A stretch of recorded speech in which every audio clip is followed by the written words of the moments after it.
There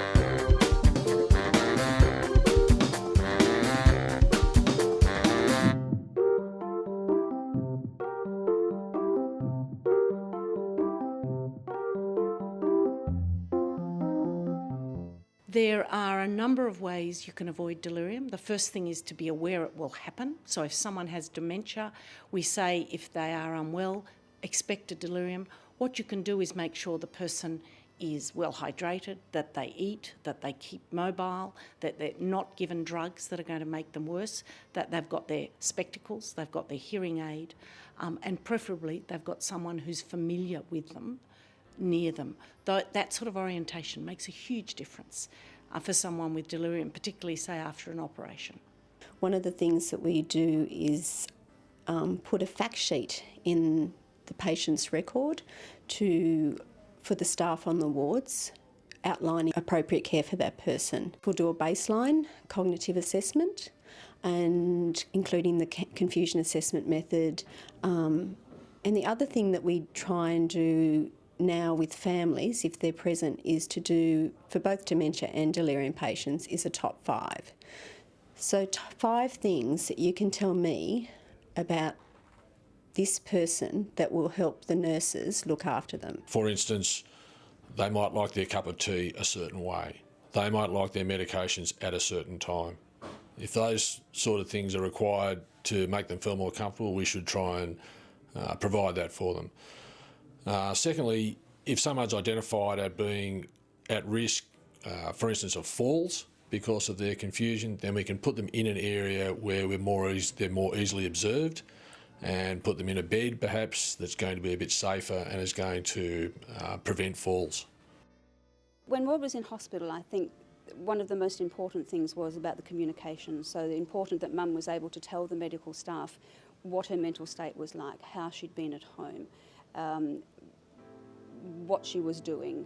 From a family point of view, anything that can make the patient more comfortable. So with Maud, bringing in like a family photo, or bringing in a rug that she was used to, something that makes her feel more in her own environment. When an older person comes into hospital, into the emergency department, we want the staff to think of their mental state as one of their vital signs. So just to screen them for a delirium, and that can be done quite quickly in the emergency department. So you need to think about delirium and then screen for it. That can be done in the emergency department. Now, doing it in the wards should happen at least once a day, because people vary, and you can develop delirium in the wards as well, and you can develop delirium particularly post-operatively. So we encourage again people to screen, to look for changes in a person's mental state after an operation. The first thing to look at when you're considering if someone has a delirium is the acute onset. So if this is out of character, and if it's happened quickly, a change from their normal function.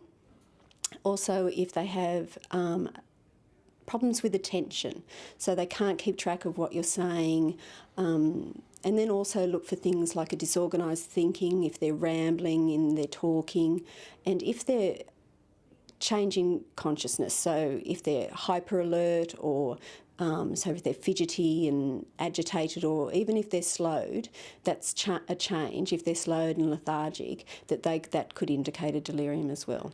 So if anyone comes to the emergency department, and specifically if they're going to be admitted to the hospital, we do a quick cognitive screen. So all nursing staff have been educated in just a 6-item screen, just to give us a baseline. It's not a diagnostic tool, it's not going to tell us anything, it's just going to give us a baseline, how orientated this person is and what their recall is. If I see someone, I do an abbreviated mental test score with them, and also a delirium risk assessment screen. Well, certainly for those patients where the screening tool has identified delirium in an elderly patient, then we need to look for the reversible causes. In intensive care, if we find someone is developing delirium, we'll try and treat it early. First of all, we will talk to the patient and work out if there's anything that's precipitating it.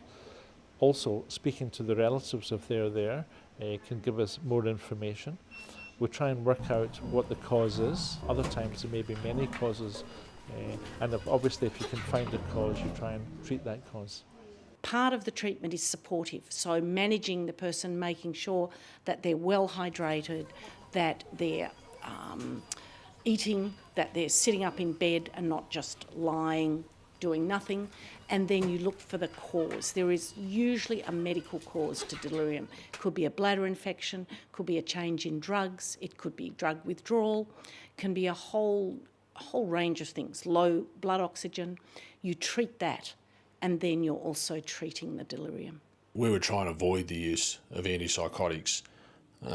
We know that they certainly can increase the person's clouding of consciousness. They can sometimes make them more confused. They can lead to increased falls, and they can actually cause greater risk to the patient. So we would try non-pharmacological means as much as possible to try and make the patient safe in the emergency department and in the hospital in general, and they would be definitely the last resort.